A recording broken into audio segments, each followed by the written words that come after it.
Certo. Estamos gravando. Muito bem. Então, pessoal, começando de novo, hoje é a nossa última conversa, a última aula ao vivo da Escola de Gestão para o ano de 2023. Nosso ano aí já se encerrou, né, praticamente, estamos aí no finalzinho do semestre. E o tema hoje é sobre organização do sistema econômico, política econômica e a questão do crescimento.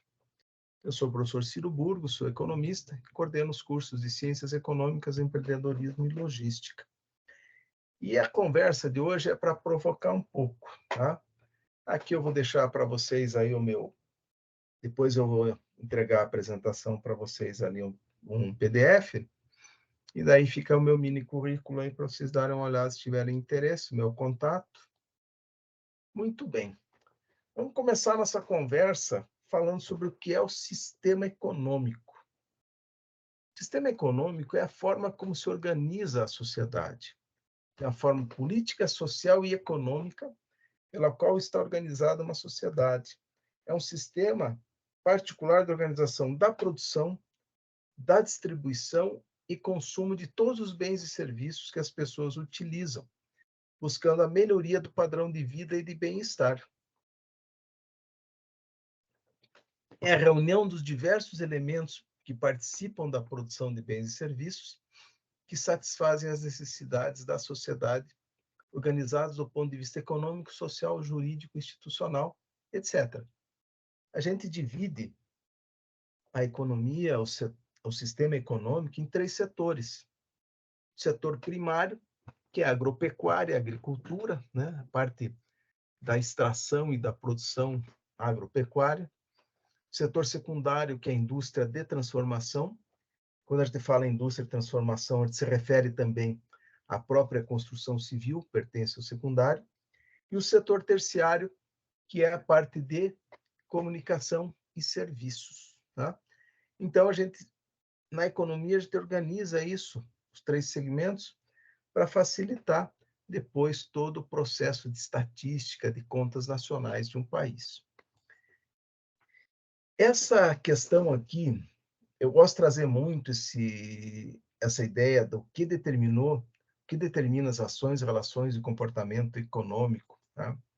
Isso aqui, normalmente, eu pego essa discussão para que as pessoas entendam o que faz um país ser diferente do outro em relação ao seu desenvolvimento econômico. Tá?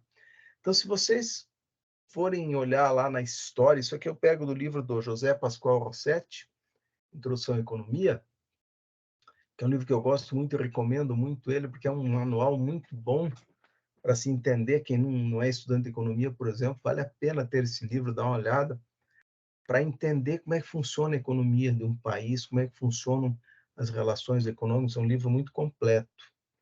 E eu estudei com a 2ª edição dele na faculdade, já está na 23ª, se não me engano. É um livro muito bacana. E se vocês forem olhar lá na história, em 1500, né, vocês vão ver, por exemplo, que Estados Unidos e Brasil eram países muito similares do ponto de vista do seu desenvolvimento econômico.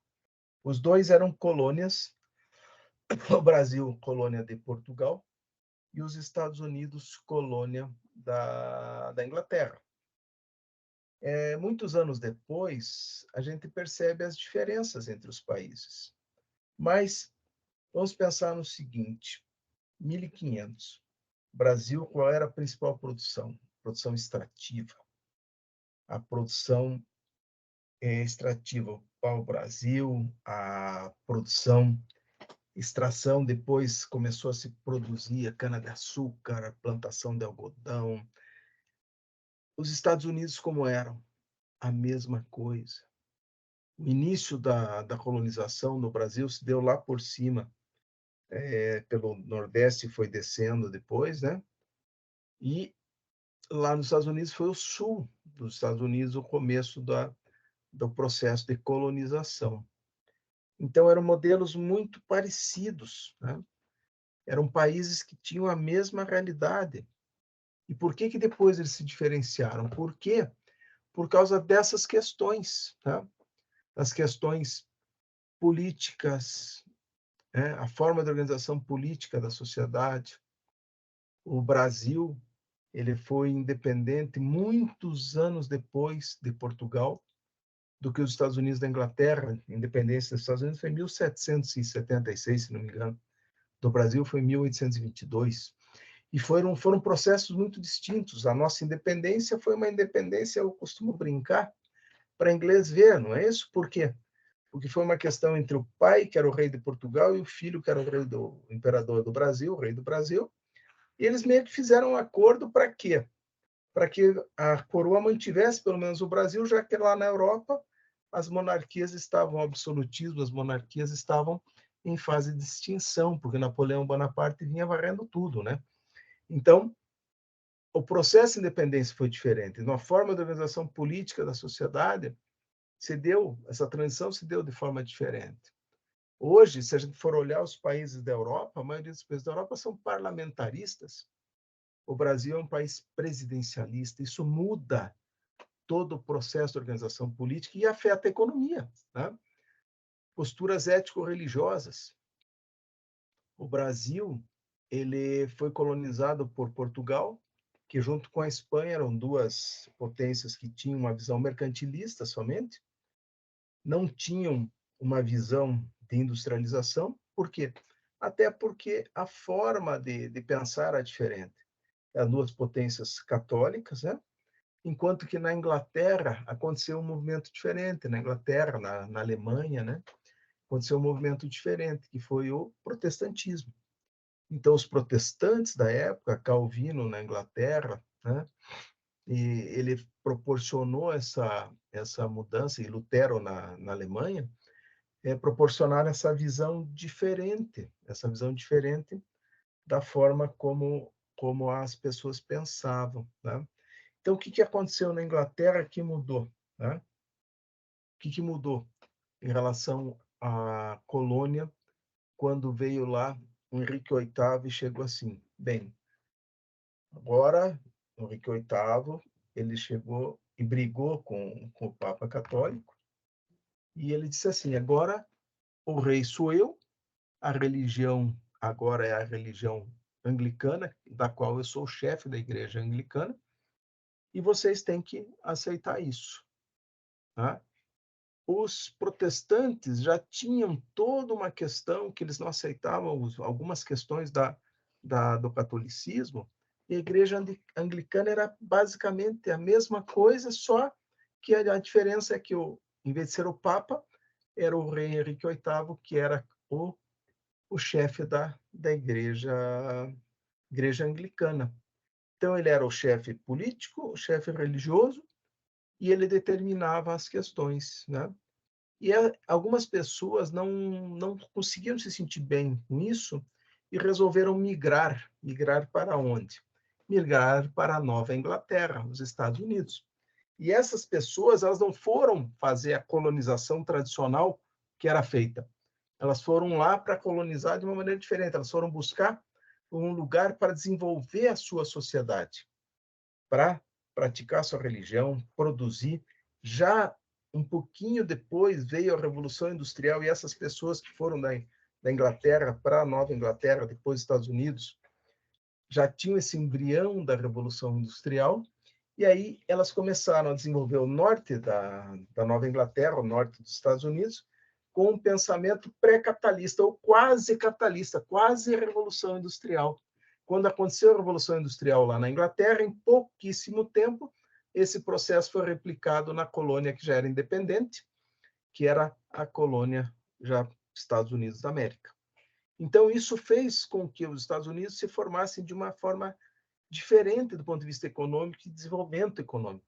Já o Brasil, não. O Brasil teve a sua independência em 1822 e a nossa Revolução Industrial foi em 1930 que começou com o Getúlio Vargas. Então, vejam o atraso que nós tivemos para entrar nessa questão do capitalismo, né? A Revolução Industrial.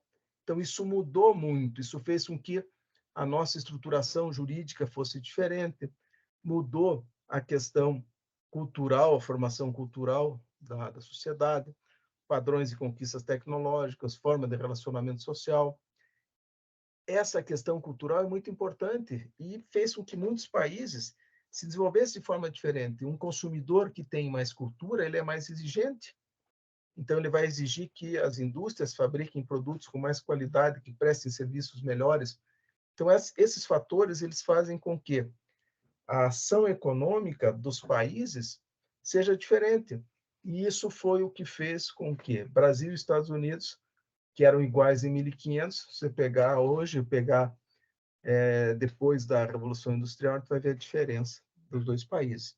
Mais adiante, a gente vai ver também um outro modelo, uma outra situação que aconteceu mais recentemente, eu vou comentar depois, em relação à Coreia do Sul, por exemplo. Tá?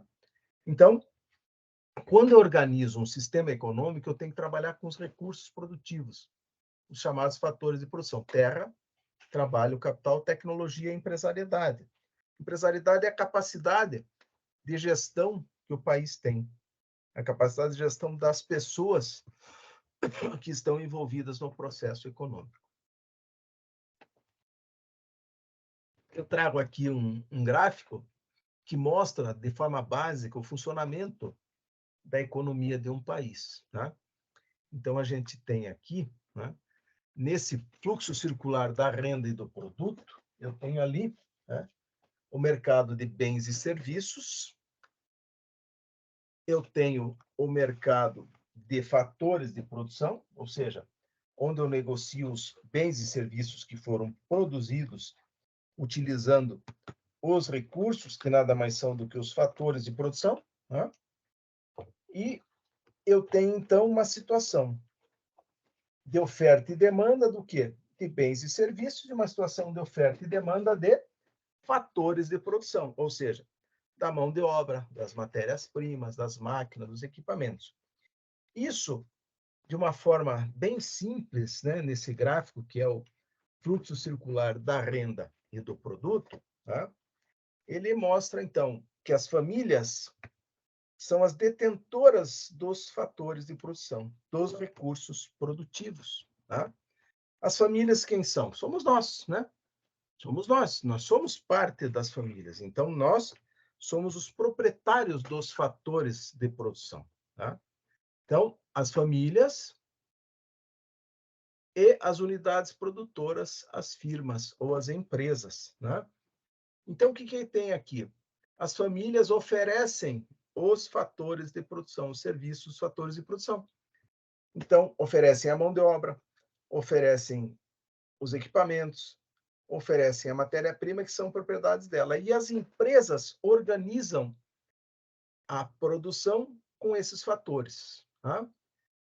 E os donos das empresas, quem são? São as famílias também. Mas é aí que começa um processo interessante. Por quê? Porque as famílias oferecem a prestação dos serviços e as empresas, unidades produtoras, elas remuneram essas pessoas, por exemplo, as famílias. O trabalho é remunerado com o salário. O capital, né, as máquinas e equipamentos com o aluguel, né, o capital financeiro com o juro, né, o capital do empresário com o lucro. Então, eu tenho salário, juro, aluguel e lucro, e eu posso colocar também, além disso, royalties, tá? Que é pelo direito de utilizar esses recursos produtivos. E daqui surge uma questão muito importante, surge a renda da economia. O que é a renda da economia? É a soma dessas remunerações dos fatores de produção. Por que as pessoas que têm uma empresa, normalmente elas têm mais renda que o trabalhador ou operário que trabalha lá na fábrica? Porque o trabalhador, ele só tem a sua força de trabalho para oferecer, e ele é remunerado por isso. O empresário, ele tem a sua força de trabalho, ele tem a máquina, ele tem a infraestrutura, ele tem o equipamento, ele tem o capital dinheiro, então ele recebe uma maior remuneração para fazer a produção dentro daquele negócio, daquela empresa. Tá? Então, Do ponto de vista macroeconômico, nós temos aqui a renda nacional, e a renda nacional ela vai ser igual, nesse modelo, à despesa nacional, que é o consumo. Tá? E nós temos o produto nacional também, que é a somatória do quê? Dos preços e das quantidades dos bens e serviços que são vendidos. Então, nós temos, de um lado, famílias que oferecem os recursos e empresas, unidades produtoras, que demandam esses recursos. De um lado, nós temos depois, no mercado de bens e serviços, as empresas que oferecem os bens e serviços e as famílias que compram esses bens e serviços com os recursos que elas recebem com a remuneração. Por isso que é chamado de fluxo circular. Tá? Então, eu tenho, de um lado, o fluxo monetário, que é esse aqui, ó, fluxo monetário, e tem o fluxo real, que é esse aqui. Então, no fluxo real, circulam os bens e serviços. No fluxo monetário, circula o dinheiro. Tá. Esse modelinho é muito simples, né? Está faltando alguma coisa. Sim, está faltando o governo. E está faltando o resto do mundo, que são os agentes econômicos, famílias, unidades produtoras ou empresas, o governo dos outros países. Tá? O que o governo faz? O governo vem no fluxo nominal, moeda, retira, faz um vazamento e tira tributos, e vai no fluxo real de bens e serviços e injeta bens e serviços públicos. Isso no modelo, né? No modelo de economia que a gente chama assim, modelo de economia mista, né? E se a gente for olhar num outro modelo, nós vamos já conversar mais adiante, a situação é um pouco diferente. Então, esse é o funcionamento básico da economia. Tá? Eu posso organizar a economia de 3 fatores: economia de mercado, economia de planejamento central e o que a gente chama de economias mistas. Economia de mercado. Todo mundo fala aí o livre mercado, né? Então, a economia de mercado seria o extremo, né? As economias capitalistas, mas o extremo. A característica básica da economia de mercado: propriedade privada dos meios de produção. Então, é um extremo. Livre iniciativa, não interferência do Estado. Os agentes econômicos resolvem isoladamente seus problemas. E o mecanismo de preços é o que faz funcionar esse modelo.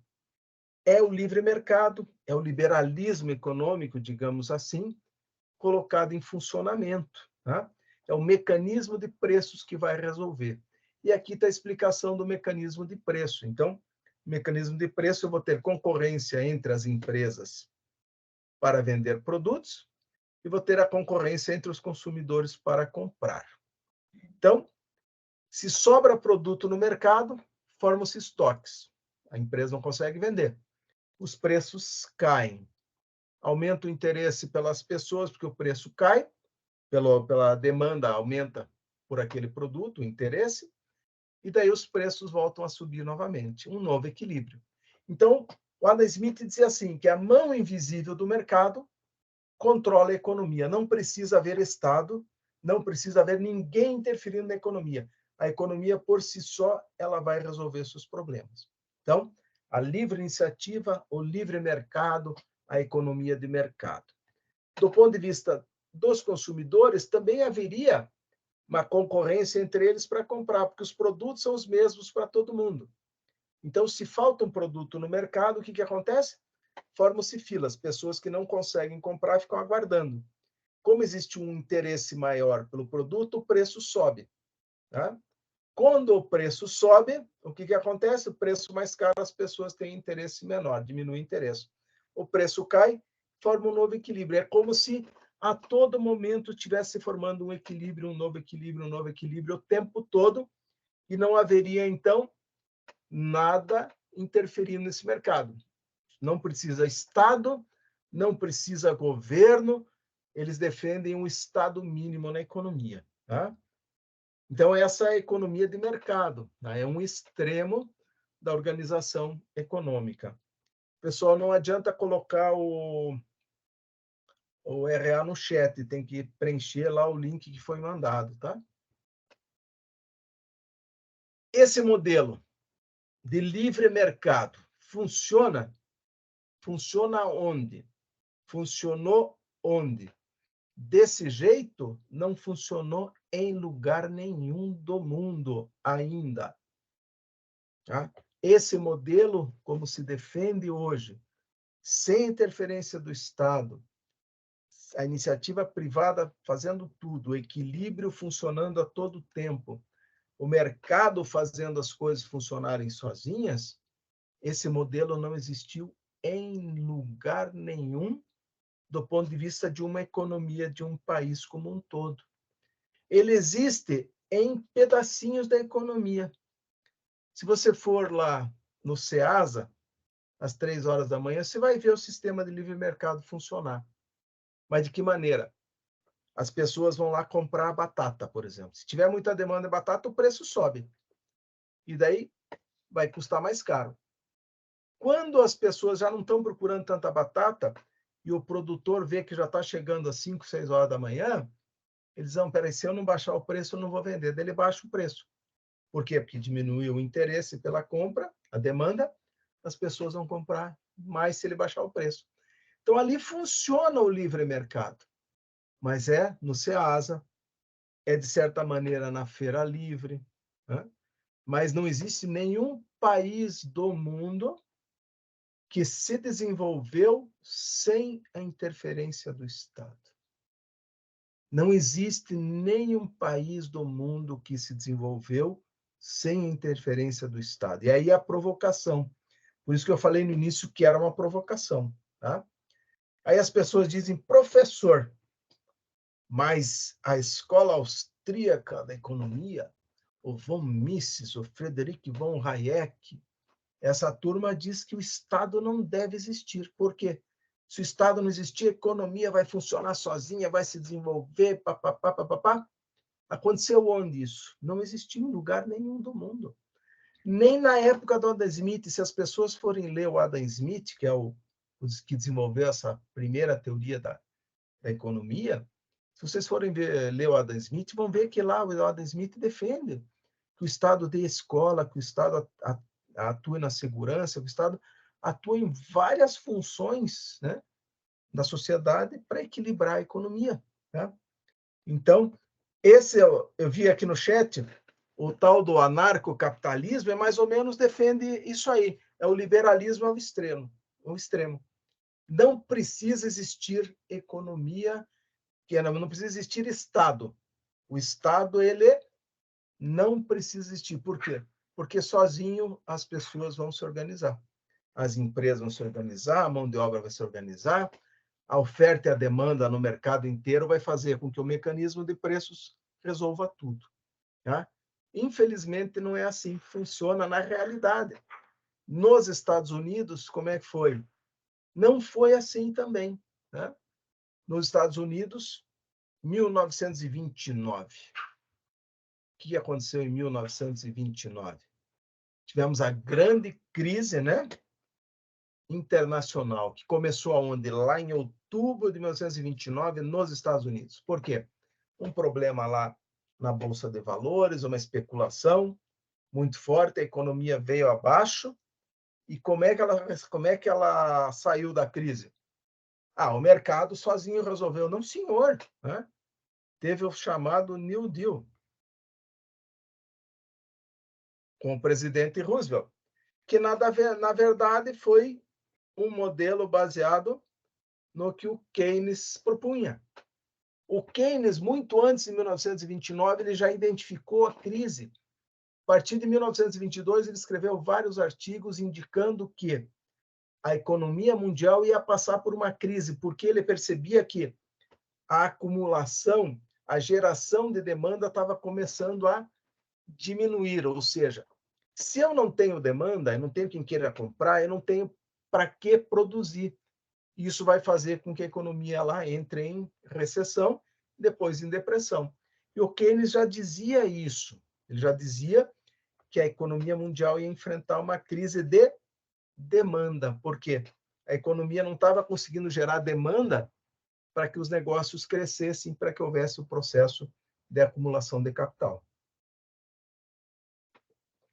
Quando eu falo acumulação de capital, para quem não é economista, acumulação de capital é o processo de investimento, de reinvestimento, né? As pessoas precisam vender, para poder poupar, para poder investir e fazer a economia funcionar. Já vou trabalhar daqui a pouquinho essa questão da demanda agregada com vocês também. Mas o Keynes dizia assim: precisa haver intervenção do Estado. De que maneira? O Estado tem que gerar demanda. O Estado tem que fazer assim. Ele dizia no livro dele: não tem hospital para fazer, não tem escola para fazer, não tem estrada para fazer, contrata trabalhadores para fazer um buraco na rua, uma valeta. Paga salário para esses trabalhadores, o Estado, o governo, paga salário para esses trabalhadores. Esses trabalhadores, com esses salários, vão fazer o quê? Consumir. Vão comprar coisas. Quem é que vende essas coisas? As empresas. Então, as empresas vão pegar esse dinheiro do fruto do que elas produziram e venderam e vão pagar salários, vão contratar mais pessoas. É o famoso ciclo virtuoso da economia, onde o Estado, através da política fiscal, tá? Ele gera recursos. O Keynes dizia assim: então, contrata umas pessoas para fazer o buraco, paga salário. Essas pessoas vão consumir, tá? Vai girar a economia.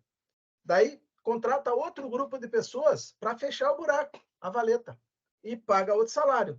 Só isso já faria a economia funcionar, voltar a funcionar. E foi isso que eles fizeram com o New Deal lá a partir de 1932. Levaram um tempinho, né, para aceitar o que o Keynes dizia, porque já em 1929, quando teve a crise, ele falou, ele conhecia um dos assessores lá do ministro da Economia da época, tinha sido aluno dele, o Paul Samuelson, e ele falou: olha, vocês têm que fazer isso, eu já estou falando isso faz tempo, você sabe que tem que fazer, eu falava isso nas minhas aulas, tal, tal, tal. O presidente Roosevelt só foi receber ele em 1932, um pouquinho antes de 1932, né? E daí implementaram o New Deal, que foi um plano de investimentos promovido pelo Estado, industrialização pesada, para gerar atividade econômica. Isso fez com que os Estados Unidos saíssem da crise e começassem a se desenvolver. E a partir de então, nunca mais o Estado deixou de funcionar quando precisa. Muito bem. Vimos, então, um dos extremos, que é a economia liberal, a economia de mercado. Tá? E agora nós temos o outro extremo, né? Que é a economia de planejamento central, a economia centralizada.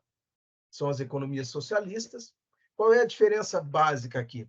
Os meios de produção, máquinas, equipamentos, a terra, tá? Por exemplo, são propriedade do Estado.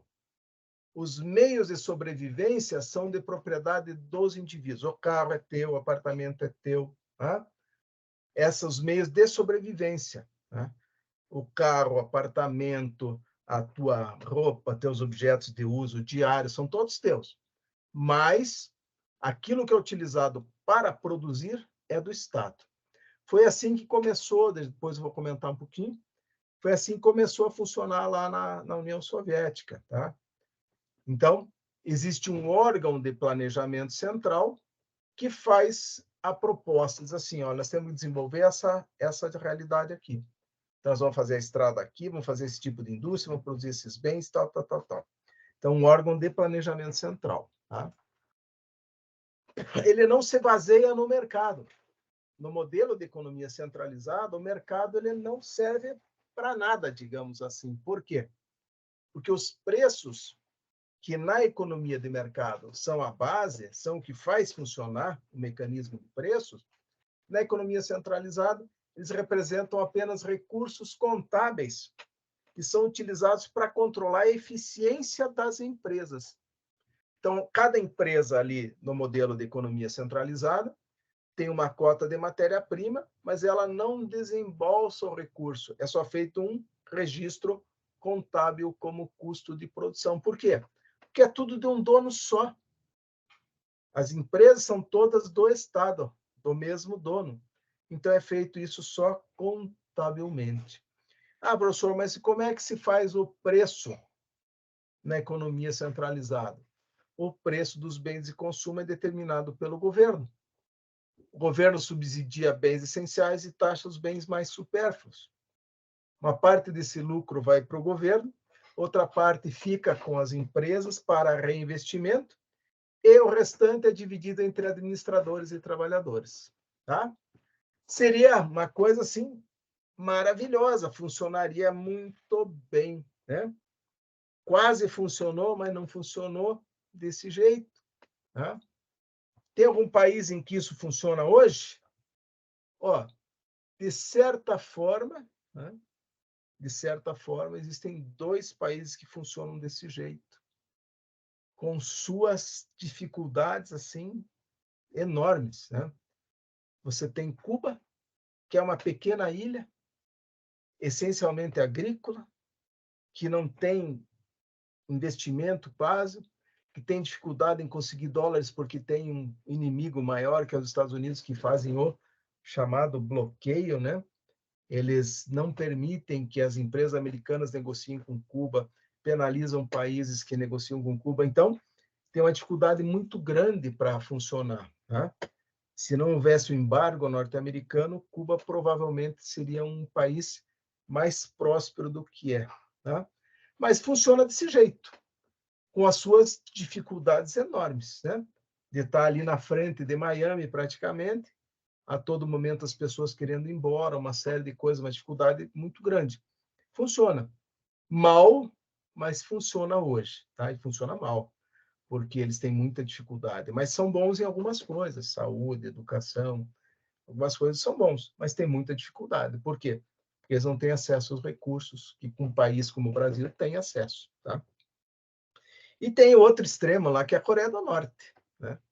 Que é uma economia quase que fechada, ela só se organiza, só atua, sei lá, com a China um pouco, com o Vietnã, com alguns países assim, mas ela tem muita dificuldade. E o Vietnã também já mudou um pouquinho, tá? Mas existe. Funciona? Tenho minhas dúvidas. Por que não deu certo na União Soviética, né? Por que não deu certo na União Soviética? Por quê? Porque mudou, né? Mudou bastante algumas situações, tá?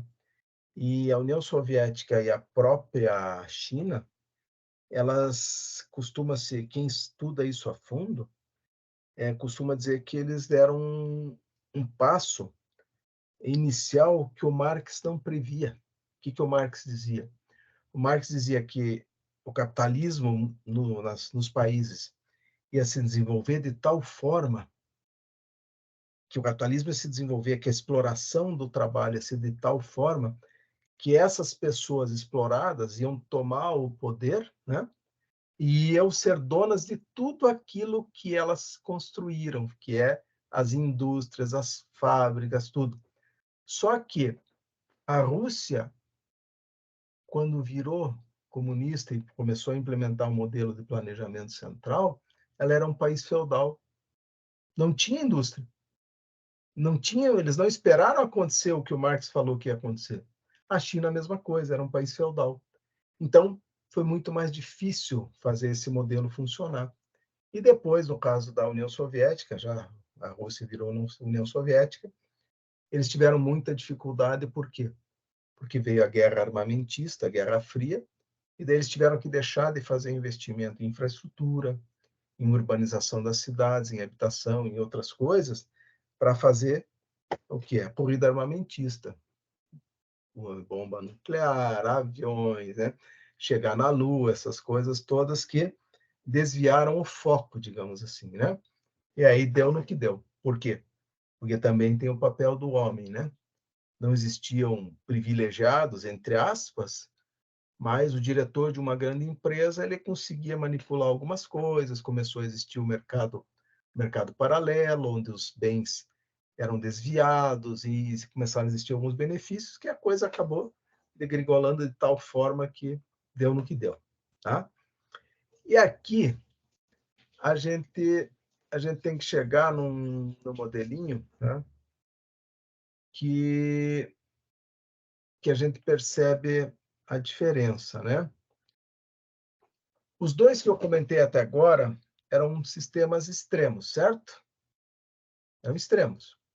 Tanto a economia centralizada como economia de mercado, eram extremos. Agora, o que a gente percebe é que hoje a gente tem sistemas mistos. Por quê? Porque qual é o problema com a economia de mercado, o livre mercado? É que o livre mercado não existe. Não funciona tudo em concorrência perfeita. Olhem no nosso país. Qual produto existe concorrência perfeita? Pneu. 4, 5 grupos dominam no mundo todo. Combustível. Oligopólio. Energia. Oligopólio. Então, existem monopólios, oligopólios. Produção de alimentos industrializados é um oligopólio, é um cartel que a gente chama. Então, a nossa economia, ela não é livre. E se eu tenho um grupo de empresas mais poderosas que podem dominar o mercado e manipular preços, onde é que está a economia de mercado? Onde é que está o livre mercado? Ele não existe. Então, esse é o problema. Se existem monopólios e oligopólios, monopólio é uma empresa que domina um mercado ou que fabrica um produto só. Oligopólio é quando eu tenho poucas empresas que fabricam ou poucas empresas que dominam o mercado. Quando eu tenho isso, o que acontece? Eu não tenho mais a concorrência perfeita, o livre mercado. Por quê? Porque alguém consegue manipular esse mercado. E aí, obviamente, o modelo não funciona. Mudou um pouquinho a economia, porque ela deixou de ser só a economia mais real e passou a existir a economia monetária do ponto de vista do mercado financeiro, mercado de capitais. Mudou essa forma de produzir mais simples, né? O próprio comércio internacional, as condições de produção, elas, em alguns países, e aí vamos tentar voltar para a história um pouco, né? Você imagina como é que era uma indústria na Inglaterra, lá em 1930, 1929, 1930. Como é que era uma indústria lá? Era sujo, era insalubre, eram condições de trabalho assim, no início do século XX, né? Eram condições de trabalho assim, realmente a exploração era enorme. As pessoas trabalhavam 16 horas por dia. As mães não tinham com quem deixar os filhos, levavam os filhos na fábrica. Ah, tá aqui na fábrica, tem que trabalhar. Então, criança de 10 anos trabalhava numa fábrica em condições assim quase subhumanas de trabalho. O que aconteceu? O próprio capitalismo se deu conta que precisava da educação, que precisava ter a parte da previdência, porque uma pessoa, a parte da previdência, a parte da questão da seguridade social, né? Por exemplo, as pessoas envelheciam muito rápido, deixavam de ser produtivas muito rápido. Com 30 anos, um operário já não conseguia produzir mais. Daí ele saía do mercado. Já não tinha mais condição de consumir. Aí o que o Estado o governo começou a pensar, opa, eu vou criar um mecanismo de seguridade social, que essa pessoa se aposenta, ela ganha um dinheiro do Estado e ela continua consumindo, vai continuar a alimentar o capitalismo. A pessoa sofre um acidente na fábrica, que era muito comum, perde uma mão, ela ia para a miséria. Não, agora ela tem um auxílio por invalidez, ela recebe um salário do governo, ela continua tendo condição de sobreviver e continua consumindo. Ah, eu preciso ter trabalhadores que começou lá a produção industrial, né, o Fordismo, né, os esquemas de produção mais automatizados, e o trabalhador não era qualquer trabalhador que podia trabalhar numa fábrica daquela, né? Ele tinha que entender algumas coisas, tinha que saber ler, saber escrever corretamente, saber no mínimo as 4 operações. Daí o Estado falou, não, preciso dar educação para esse operário, para que ele possa ser mais produtivo, para que ele possa ser mais eficiente. Então, isso fez com que começassem os sistemas mistos, né? Onde, né, se muda, né, a ideia, né, para o que a gente chama de economia social de mercado. Né? Economia social de mercado, pensando no Ocidente. Né? Daqui a pouco vocês vão ver que a China entra numa ideia diferente. Mas começa, então, uma mudança para a economia social de mercado nos países ocidentais, a Europa toda, os Estados Unidos todos. Tá? E o que acontece? O Estado ele cria condições para quê? haja o desenvolvimento. O Estado organiza um plano de desenvolvimento e gera estímulo para que a empresa privada colabore com ele nesse plano de desenvolvimento. No Brasil, nós tivemos aqui recentemente o tal do PAC. O que é o PAC? Programa de Aceleração do Crescimento. O governo diz, olha, eu vou investir nesse setor porque eu quero que as empresas venham e investam também. Então, isso o governo faz o plano de desenvolvimento, cria as metas de crescimento global e setorial da produção, sugere, ele faz um planejamento, né? E também planeja as necessidades de recurso produtivo. A iniciativa privada, e também entra aqui uma nova categoria, as empresas públicas de economia mista executam essas ações. Empresa pública é empresa que é só do governo, de economia mista, quando ela tem, o Estado ele é o sócio acionista majoritário, mas nem sempre tem o controle, né? Tem empresas que o Estado tem, sei lá, 49%, 51% das ações, mas ele não tem a gestão da empresa. Então, são economias sociedades de economia mista, tá? A única empresa pública que eu lembro hoje no Brasil é a Caixa Econômica, o restante, as outras estatais, são todas de economia mista. E o Estado, então, ele cria o mecanismo, ele traz a empresa para atuar com ele, e o Estado atua por meio da política econômica e de políticas públicas. Então, essa economia social de mercado funcionou onde? Na Europa toda, nos Estados Unidos, funcionou na Coreia do Sul, funcionou no nosso país, de certa forma, né? Ainda a gente não chegou lá, tá? Mas já vou comentar também. Mas funcionou na maioria do mundo ocidental. E nós chegamos a ter situações, por exemplo, nos anos 80, na segunda metade dos anos 80, na Alemanha, onde se chegou a trabalhar uma jornada de 30 horas semanais de trabalho, sem redução de salário, onde você tinha aposentadoria mais justa, você tinha saúde de graça, educação, que vocês vão olhar hoje. Professor, existe um país hoje que ainda funciona mais ou menos assim? Tem um que eu lembro sempre, que é a tal da Suécia, onde você tem lá, entre o menor salário e o maior salário, não chega a 8 vezes, mais ou menos, tá?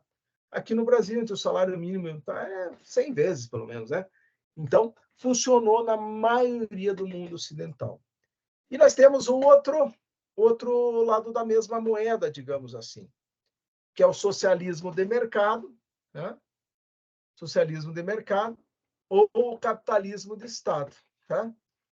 No início, a União Soviética começou a tentar fazer, mas não deu certo. Não deu certo. E a China teve uma visão diferente, tá? Porque a China, o que ela fez?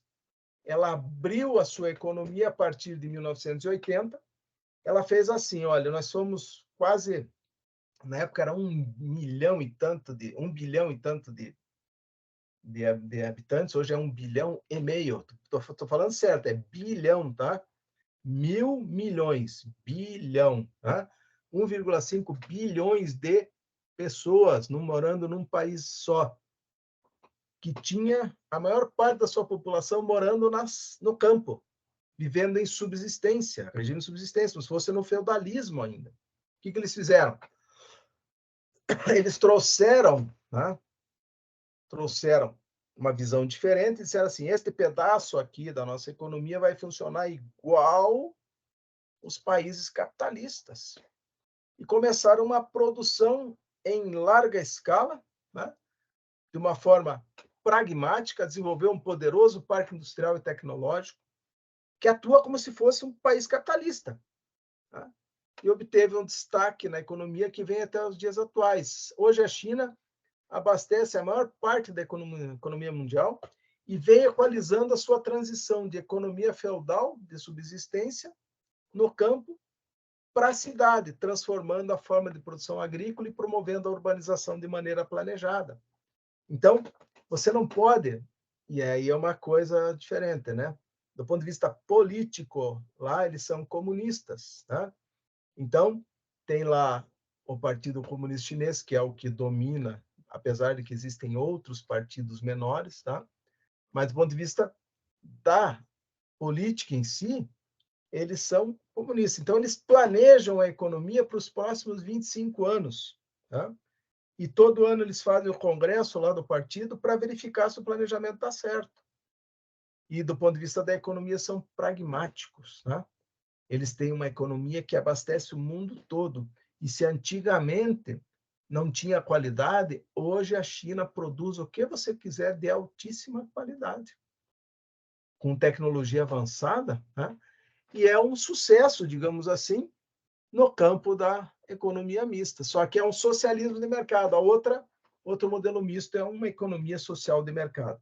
Já quase finalizando a nossa conversa, o Brasil qual que é o nosso modelo? O nosso modelo, por mais que alguns gostem, outros não, o modelo brasileiro é uma economia social de mercado desde muitos anos, desde lá de 1930, quando o Estado começou a atuar na economia. Só que nós nunca conseguimos nos desenvolver como os Estados Unidos, nunca conseguimos nos desenvolver como a Europa, por quê? Porque um governo vai numa linha, vem o outro e muda. Um governo vai numa linha, vem outro governo e muda. E a gente nunca consegue dar o salto que permita fazer com que a gente tenha um consumo que nos permita dizermos somos capitalistas. Capitalismo, a base do capitalismo qual que é? Consumo. Se a base do capitalismo é o consumo, o Brasil precisa ter consumo. Se não tem consumo, não é nem ainda um país capitalista, é um país pré-capitalista. Tá? Mas nós funcionamos como economia social de mercado. Como é que o Estado atua? O Estado atua, então, através do quê? Fazendo despesa, investimento, transferência, né? E ele organiza a produção. A sociedade paga impostos, contribuições, e a sociedade recebe infraestrutura, o Estado regulamenta a concorrência, realoca recursos, redistribui renda, estabilidade e crescimento. Isso no modelo de sua economia social de mercado. E nós funcionamos, então, do ponto de vista aqui da macroeconomia keynesiana, com base no modelo da oferta e demanda agregada. Demanda agregada é todo o gasto em bens e serviços, consumo e investimento realizado pelos consumidores, pelas empresas, pelo governo e pelo setor externo. A oferta agregada é a quantidade de bens e serviços que as empresas têm interesse em oferecer a cada nível de preços. Então, a política econômica vem para quê? Basicamente para aumentar ou diminuir a demanda agregada. E nós temos os objetivos, que são os 4 principais de política econômica, que é o crescimento, alto nível de crescimento do produto agregado, o PIB, para simplificar, altos níveis de emprego, ou seja, redução forte do desemprego, estabilidade de preços, distribuição justa da renda. Tá? São os principais objetivos de política econômica. E o governo consegue fazer isso de que maneira? Política fiscal, aumentando ou diminuindo os impostos, aumentando ou diminuindo os gastos. Política monetária, controlando a moeda em circulação, fazendo com que haja menos moeda, menos crédito, dificultando a expansão da base monetária ou estimulando o crédito, fazendo o sentido contrário. A questão da taxa de juros, por exemplo. Política comercial, quando ele estimula o comércio para trazer dólares, política cambial, quando ele atua diretamente na questão do câmbio, comprando e vendendo moeda estrangeira para fazer com que o câmbio seja mais favorável para as exportações, ou que dificulta as importações, dependendo do modelo, do momento. Política de rendas, quando ele faz, por exemplo, aumento real do salário mínimo, e quando ele faz políticas como Bolsa Família, esses outros instrumentos que tem de distribuição de renda. Então, essa era a minha conversa hoje com vocês. Tá? É isso que eu queria conversar com vocês. Agora eu vou parar de compartilhar aqui um pouquinho mais. Deixa eu ver se tem se tem perguntas, alguma coisa aí. Tem alguém com a mão levantada? Vamos olhar o chat aqui, né? Então, pessoal, vocês conseguiram perceber a diferença entre os 3 modelos? Tá? A principal diferença está no quê? Tá? A principal diferença está na propriedade dos meios de produção. Então, se eu tenho o livre mercado, eu pressuponho que tudo é da iniciativa privada e pressuponho que não há necessidade do quê? Não há necessidade de Estado. O Estado ele não vai atuar nesse modelo. Tá? Não precisaria o Estado atuar nesse modelo. Tá? Então, essa é uma questão assim, importante. Só que a gente já viu que esse modelo, por si só, esse modelo ele não dá a solução para tudo. Então, como ele não dá a solução para tudo, a economia mundial ela foi se alterando, ela foi mudando. Tá? Isso a gente percebe na a evolução que acontece no mundo capitalista. E tem gente, por exemplo, outro dia eu participando de uma conversa assim com algumas pessoas de um grupo do Facebook, lá no negócio lá, tá? Pô, o cara me xingou de keynesiano, entendeu? Tipo assim, xingando. Mais um keynesiano. Como se fosse ser keynesiano fosse crime, entendeu? Eu entendo que os capitalistas não deveriam criticar o John Maynard Keynes, porque ele salvou o capitalismo, assim de simples. O John Maynard Keynes salvou o capitalismo ao ponto de que, se não fosse, né, ao ponto de que se não fosse aquele momento, tá, após 1929, que foram utilizadas as ideias dele, talvez o capitalismo tivesse chegado numa situação de quase extinção. Né? Então, o Keynes ele salvou o capitalismo. E não dá para a gente ser tão radical ao ponto de dizer assim, não, eu quero só o livre mercado, tudo é ali, tudo é privatizado. A gente está vivendo hoje uma situação no Brasil, tá? E aí vem a pergunta, né? Professor, eu sempre ouvi de forma equivocada que o Brasil era neoliberal, mas hoje o senhor mostrou que o Brasil é uma economia social de mercado. Qual a diferença desses dois sistemas? Pois é, o que acontece? Né? É que é aquilo que eu disse. O Vargas era um cara que começou a economia social de mercado no Brasil.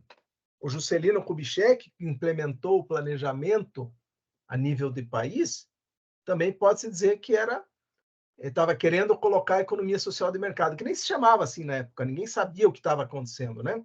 Só se sabia que o Keynes dizia que tinha que o Estado atuar na economia para gerar demanda agregada, para gerar crescimento e, com isso, desenvolver os países. Né? Mas depois do Getúlio, veio um governo, acho que foi o Dutra, que o Dutra era liberal na economia. Então, estava indo para um lado, de repente veio outro, pum, começa de novo. Daí veio o Juscelino, estava desenvolvendo o planejamento econômico, desenvolvendo a indústria de base, né? Desenvolvendo a indústria pesada. O que acontece? Para desenvolver um país, você precisa ter indústria de base, que produz bens e serviços para as outras indústrias poderem produzir. Tá? Então, sem indústria de base, você não consegue desenvolver. Tá? Com a globalização, hoje, qual que é a ideia? Eu não preciso produzir aqui, eu vou comprar lá fora. Eu tenho hoje acesso a tudo que eu quiser no mundo todo, só que eu pago o preço. E quem tem a invenção, quem tem a patente, quem tem a ideia, vai ganhar mais. Então, eu tenho acesso à tecnologia. Eu tenho acesso a qualquer tipo de equipamento, só que eu vou pagar o preço para quem? Para quem inventou aquilo. Quando eu poderia inventar, eu poderia ser, Brasil poderia ser como a Alemanha.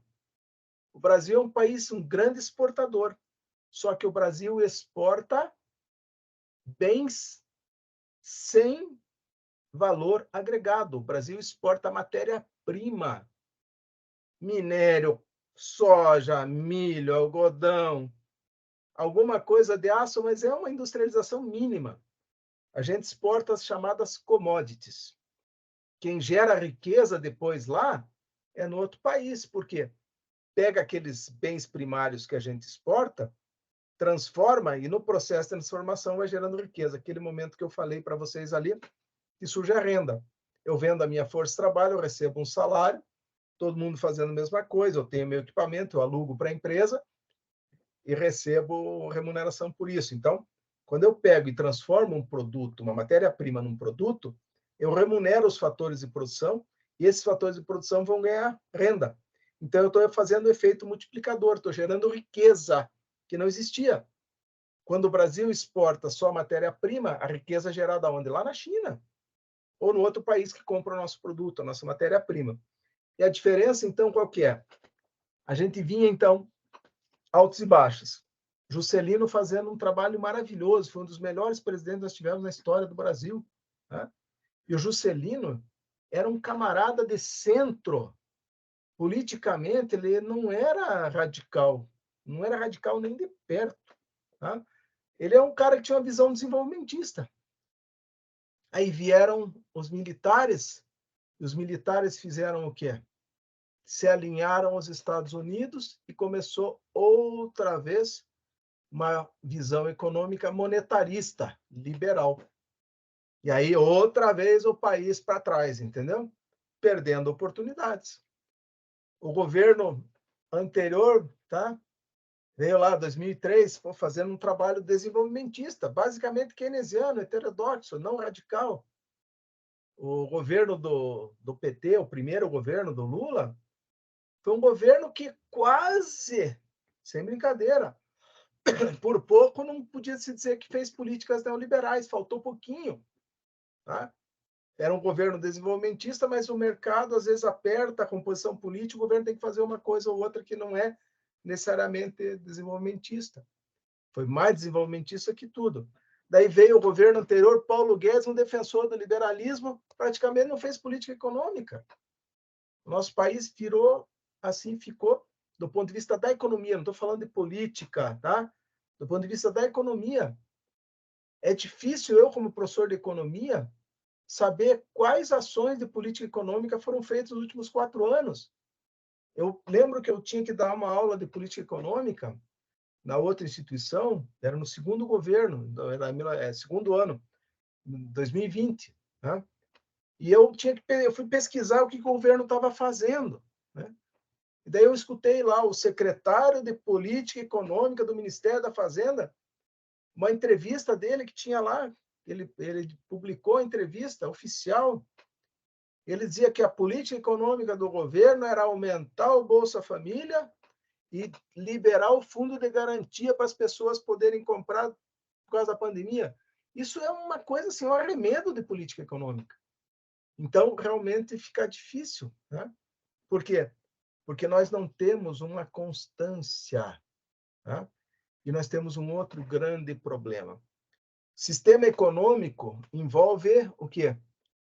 Envolve negociação, envolve conflitos entre os que têm dinheiro e os que não têm, os que têm mais, os que têm menos. Por que a gente escuta hoje, já trabalhando um pouco assim a diferença, né? Para responder o colega ali. A diferença é que quando o neoliberalismo, ele diz que o Estado não deve interferir. Então, o neoliberalismo privatiza praticamente tudo, né? Não quer empresa estatal. E o modelo de economia social do mercado usa a empresa estatal, usa o Estado para dizer assim, não tem ninguém que queira construir uma estrada lá na Amazônia, no Amazonas, na Amazônia não, perdão, no estado do Amazonas, que é longe. Não tem ninguém que queira fazer porque não é lucrativo. O Estado vai lá e faz. Vocês perceberam uma coisa que acontece no Brasil ultimamente? Vocês já viram o governo anunciar a privatização ou a concessão de uma estrada que não existe para alguém construir? Eu não vi, gente. Eu só vejo estrada que já existe, que vem uma empresa privatizar. Eu vou explorar aqui por 40 anos. Pega uma mamata dessa, explora por 40 anos, não faz um serviço adequado, mas pegar do zero e fazer, ninguém quer. Então, o que acontece hoje? Os neoliberais, né, que defendem o neoliberalismo, vendendo tudo que o Estado demorou para construir. E tudo que é de quem? É do povo brasileiro, que custou para construir. Eletrobras foi privatizada, Petrobras estavam querendo privatizar. Isso não é deles, isso é nosso, gente. Né? Isso é nosso. Né? Então, essa que é a questão. Né? Então, isso a gente tem que pensar nessas questões. Essa é a diferença entre os dois modelos. Professor, o senhor defende qual modelo? Eu defendo uma economia social de mercado. Por quê?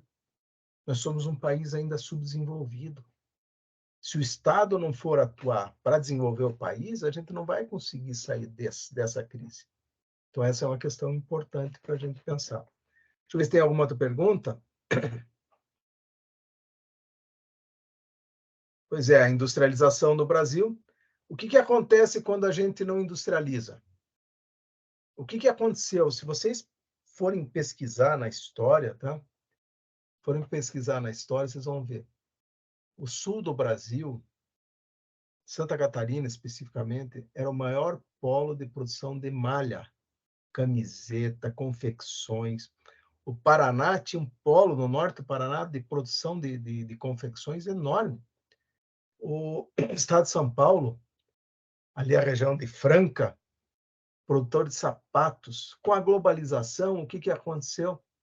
O governo, a partir de 1990, com o Collor, abriu a importação de tudo.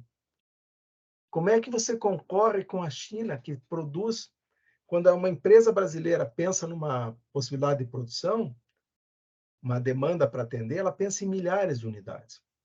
A China, uma empresa na China, pensa em milhões de unidades. Por quê? Porque é uma escala totalmente diferente. Então, não dá para competir com eles em custo, por causa da escala, principalmente. Nem é porque a mão de obra é barata, porque já não é mais. O ano passado, eu vi um estudo que mostra que na China, o salário médio por hora do operário já é maior que no Brasil. O que acontece é que eles têm uma escala de produção muito grande. Então, não dá para competir com eles. O que nós teríamos que fazer? Industrializar mais, desenvolver mais, fazer uma política tributária que fosse uma política progressiva. Eu, pela minha formação, eu tenho que olhar essas coisas. Eu vou lá, olho lá na Receita Federal e vejo que o 1% mais rico dos que pagam impostos pagou, em média, entre 8% e 9%. Tá?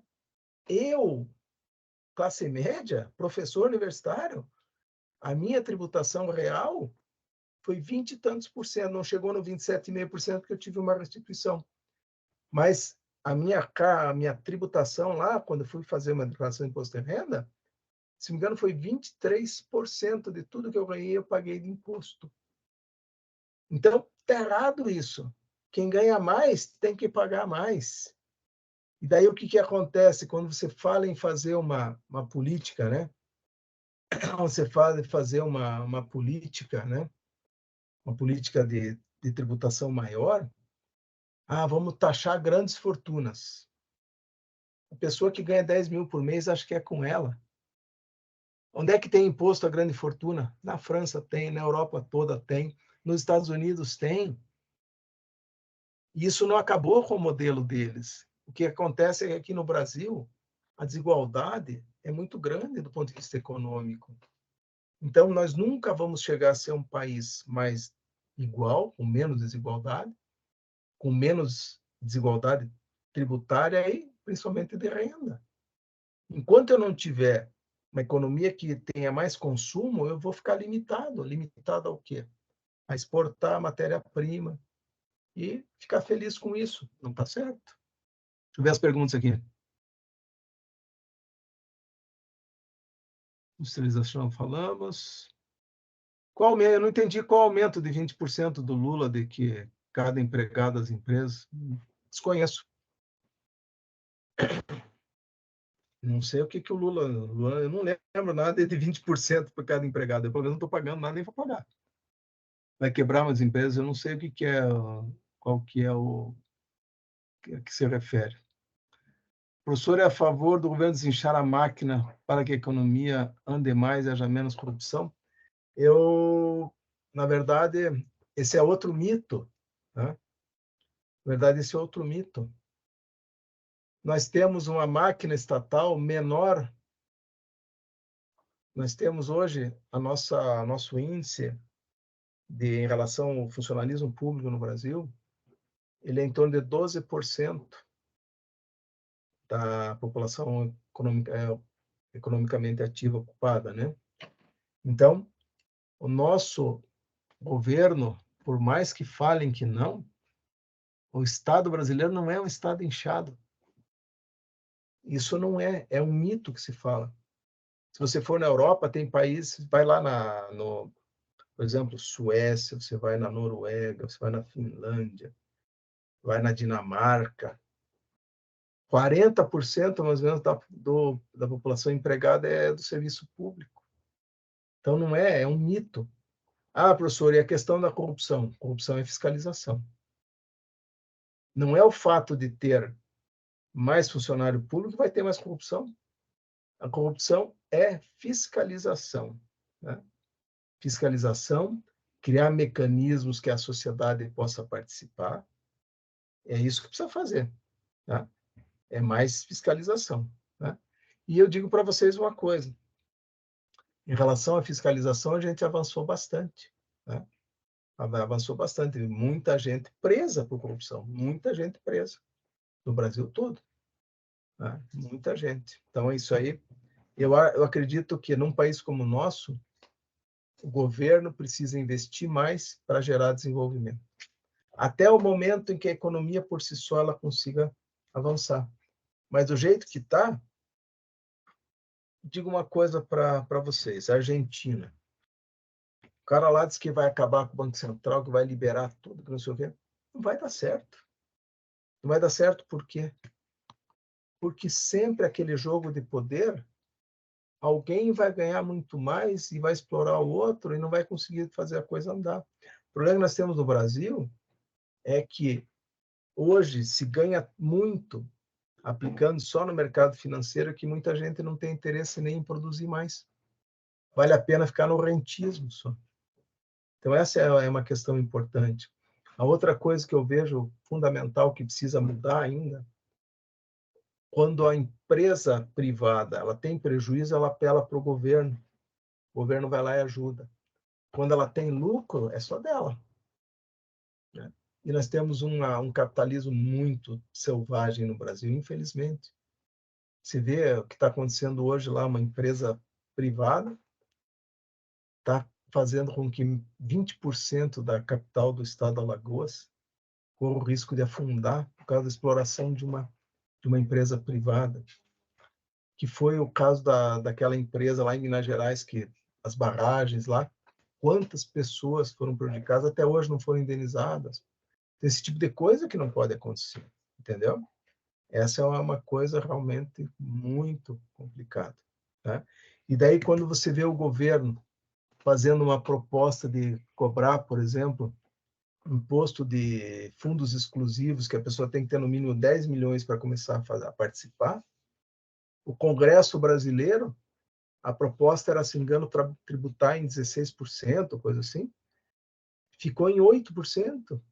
O Congresso trabalha mais para quem? Para os grandes que para os pobres. A gente tem que pensar nisso também, porque a economia ela é afetada por essas decisões, né? Que são do governo e que são da própria classe política. Então, a gente tem que pensar, e isso que é importante nessa nossa conversa, que vocês entendam os dois lados. Ah, professor, o capitalismo é uma maravilha? Não é.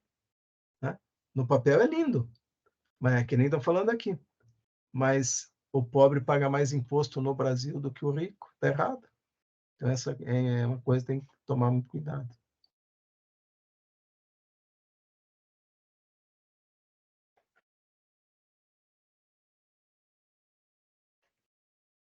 Olha, eu não, essa mudança para pagar.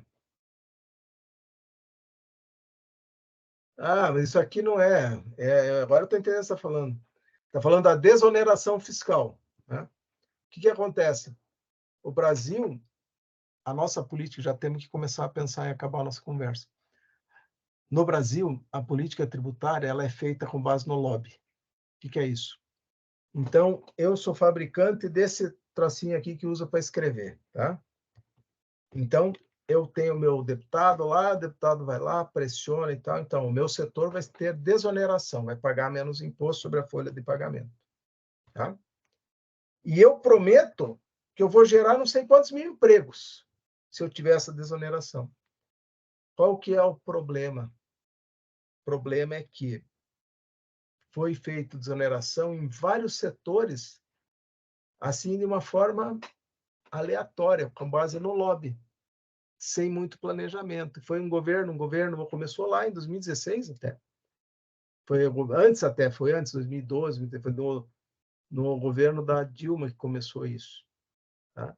começa a pressão, então tá, a indústria automobilística vai pagar menos sobre a folha de pagamento, vai pagar lá 4,5% em vez de pagar 20%, que é o que a CLT fala. Tá?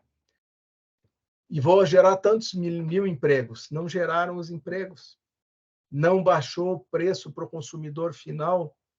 O que essas empresas fizeram? Elas absorveram essa desoneração fiscal para aumentar o lucro delas.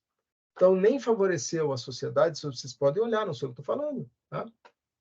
Os dados já foram apresentados mais de uma vez. E o que o governo atual está falando? Olha, eu vou desonerar isso agora e eu vou criar uma política de estímulo, me comprometo a criar uma política de estímulo para os setores que realmente precisam. Então, não é que o trabalhador vai pagar, o trabalhador não vai pagar. Quem vai pagar é a empresa. Tá? Então, eu, sinceramente, eu acho que tem que acabar mesmo essa desoneração dessa forma da folha de pagamento e fazer o que o governo prometeu fazer, e vai fazer. Ele vai fazer um estudo para estimular os setores e que maneira. Então, tá, você vai ter uma desoneração, vai pagar menos imposto, vai gerar quantos mil empregos? Começar a cobrar disso. Porque esse é um outro grande problema no nosso modelo. O governo dá benefício para as empresas e não cobra resultado. Você sabe quando uma indústria se instala num estado, por exemplo, vem para o Paraná, ela fica 30 anos, mais ou menos, sem pagar ICMS. Ah, não, é que eu vou desenvolver e tal. Muitas vezes não desenvolve. Ah, dá um problema, então fecha a fábrica e vai embora. Aconteceu isso com várias no governo há pouco tempo, um período recente. Indústria automobilística foi embora, uma fábrica de equipamento foi embora. E todo aquele benefício fiscal não teve o retorno, não deixou para a sociedade. Então, é isso que a gente tem que pensar.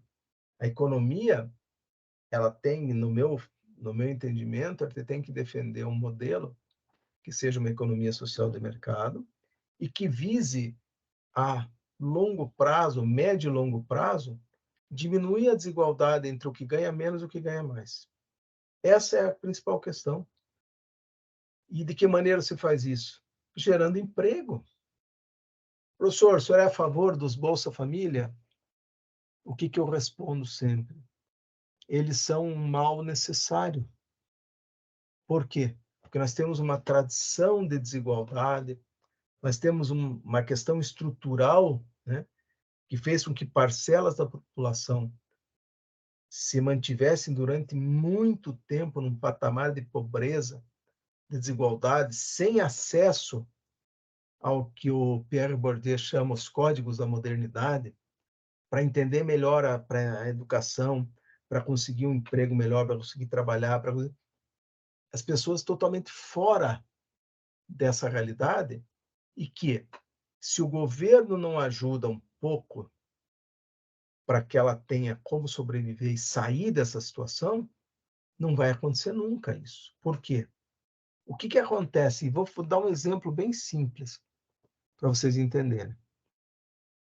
Por que hoje a gente tem uma situação no Brasil em que nós temos o desemprego caindo, mas o salário médio não aumenta quase?